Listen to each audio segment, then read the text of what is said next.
मोदी की सरकार द्वारा आम आदमी पार्टी और अरविंद केजरीवाल को तोड़ने के प्रयास में क्या देश के मुख्य न्यायाधीश चंद्रचूड़ अधीन न्यायपालिका भी एक मददगार बन चुकी है।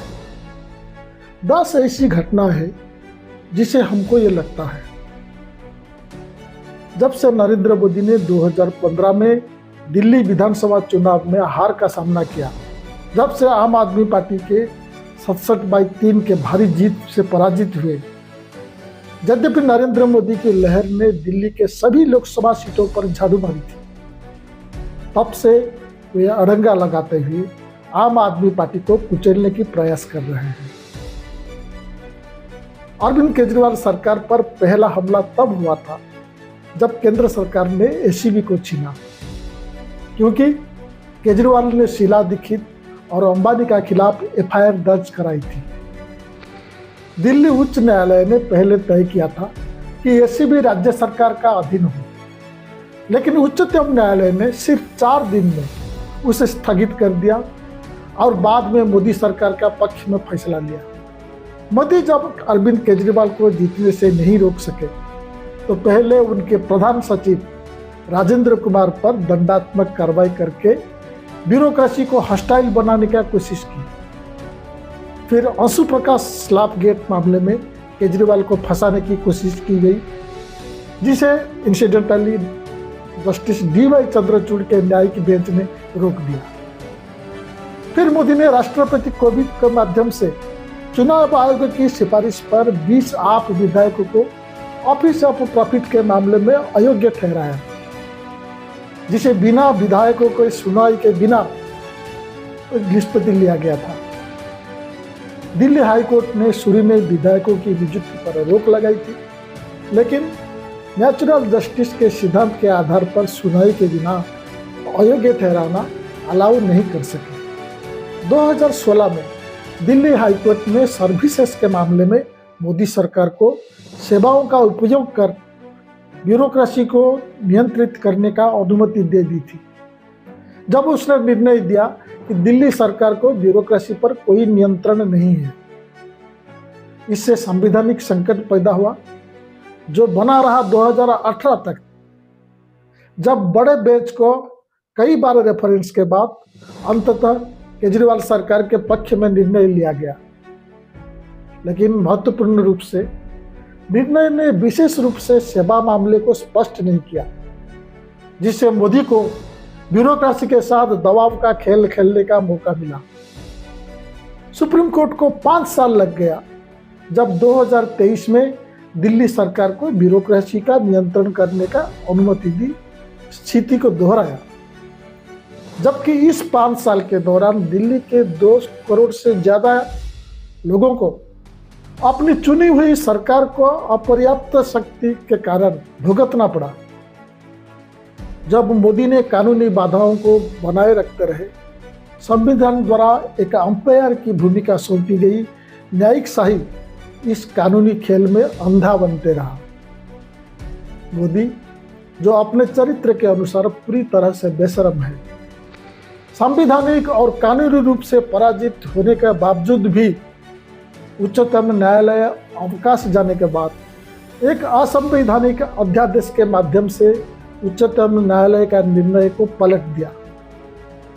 वर्तमान CJI चंद्रचूड़ की अध्यक्षता में उच्चतम न्यायालय ने, जिसने उस संवैधानिक अदालत का अध्यक्षता की थी, इस अपमान को रोकने के बजाय सरकार को राज्यसभा में संख्या का राजनीति खेलने के लिए पर्याप्त समय दिया और अब तक ना उस मामले में कोई हियरिंग का डेट सूचीबद्ध किया, ना ही उस तानाशाह के असंवैधानिक विधेयक पर निर्णय लेने का साहस दिखाया है, जो दिल्ली विधानसभा चुनाव में अपनी हार को स्वीकार करने के लिए इनकार कर रहा है। ये दर्शाता है कि हमारा सम्माननीय CJI न्यायिक प्रणाली और विशेषकर संवैधानिक नैतिकता पर भाषण तो दे सकते हैं, जैसा कि CJI ने दिल्ली सेवाओं के निर्णय के उपयोग में किया था, लेकिन उसे व्यवहारिक रूप में लागू करने या खुद पालन करने में असफल रहते हैं। न्यायिक प्रणाली में ये भी दिखाई देती है कि वो विशेष रूप से आप सरकार या नेताओं के खिलाफ मामले में पक्षपातपूर्ण तरीके से कार्य करती है। उदाहरण के रूप में हवा प्रदूषण के मामले को ले, जब आप 2022 से पहले पंजाब में सत्ता में नहीं थी, तब सुप्रीम कोर्ट ने स्टबल जलाने से दिल्ली की प्रदूषण में केवल 4% योगदान दिया जाने वाला माना और कहा किसानों के स्टबल जलाने पर शोर शराबा वैज्ञानिक और तथ्यात्मक आधार रहित है। लेकिन जैसे ही सरकार बदली और आपने पंजाब में सरकार बनाई, तब सुप्रीम कोर्ट ने पंजाब सरकार से किसी भी हालत में खेत में आग बुझाने के लिए कहना शुरू कर दिया। उसी तरह बाढ़ या जल संकट से संबंधित मुद्दों में न्यायिक प्रणाली हरियाणा सरकार और केंद्र में मोदी को दिल्ली के नागरिकों को परेशान करने की अनुमति देती है, जिससे वह केजरीवाल सरकार के खिलाफ राजनीतिक जीत प्राप्त कर सके। सुप्रीम कोर्ट केंद्र सरकार द्वारा प्रस्तुत की गई आंकड़ों पर निर्भर करता है और जमीन पर कोई न्यूट्रल तथ्य पता लगाने की टीम नहीं भेजता है, जिससे नागरिकों के जीवन की प्रतिशोध की राजनीति के लिए बलिदान दिया जा सकता है। जब मोदी मृत्यु और विनाश की राजनीति में शामिल होते हैं तो सुप्रीम कोर्ट इसे करने की अनुमति देता है। जब आपने पंजाब जीता, सीमित राज्य दिल्ली के सभी डिफिशियंसी वहाँ से मिट गए। आपने दिल्ली के अनुभव से सीख लेकर पंजाब में शिक्षा और स्वास्थ्य सेवाओं में सुधार की शुरुआत की। इसे मोदी को डर लगा और उन्होंने सत्येंद्र जैन को गिरफ्तार कर लिया, जिन्होंने दिल्ली सरकार की कई प्रमुख लोकप्रिय योजनाओं जैसे मुफ्त बिजली, मुफ्त पानी, मोहल्ला क्लिनिक, हरित योजना, ये सब में नेतृत्व किया था। उन्हें एक कंपनी द्वारा सुधार एंट्रीज के एक निरर्थक मामले में जेल में बंद कर दिया गया। तो मामले में उनका राजनीति में शामिल होने से बहुत लंबे समय से पहले कुछ शेयर था और उनके मंत्री बनते समय कोई संबंध नहीं था इस मामले का साथ। उन्हें अभी तक न्यायिक प्रक्रिया शुरू होने के बिना ही जेल में रहने दिया जा रहा है, जबकि उन्हें गंभीर स्वास्थ्य समस्या हो रही है। संपूर्ण न्यायिक प्रणाली इस निरर्थक मामले को कोई स्पष्ट सबूत के बिना ही जारी रख रही है और ये ऐसा करती रह रही है बिना शर्मिंदगी और बिना केयर के। मनीष सिसोदिया के मामले में भी कोई मनी ट्रेल की सबूत, कोई जब्ती या कोई अनअकाउंटेड संपत्ति के संबंधित सबूत नहीं है। शराब नीति पॉलिसी लक्ष्य के अनुसार था, पॉलिसी ऑब्जेक्टिव के अनुसार था और सारे पॉलिसी मेकिंग प्रणाली के अनुसार अनुसरण किया गया था और प्रणालियों उपभोक्ता के लिए कीमतों में कमी लाने के में सफल रही। अवैध बाजारों को हटाया गया, एक्साइज लीकेज को रोका गया और राज्य एक्साइज राजस्व में वृद्धि हुई।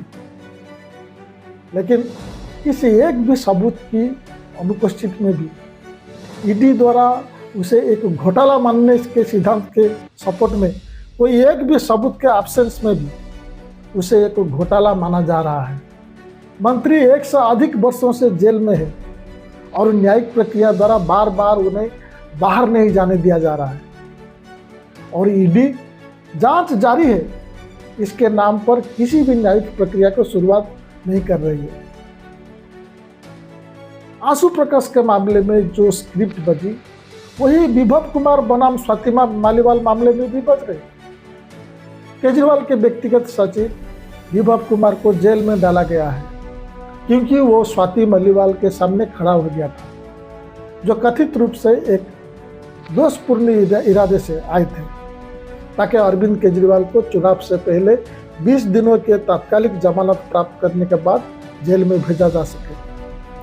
जबकि कर्नाटक के प्रज्वल रेवन्ना को जमानत मिलती है, वही जो आदमी केजरीवाल की शेड्यूल्स मैनेज करता है वो एक तो छोटी सी लड़ाई पर जेल में बंद है, बस इसीलिए कि आप नेतृत्व पार्टी पर अपना कंट्रोल खो दें।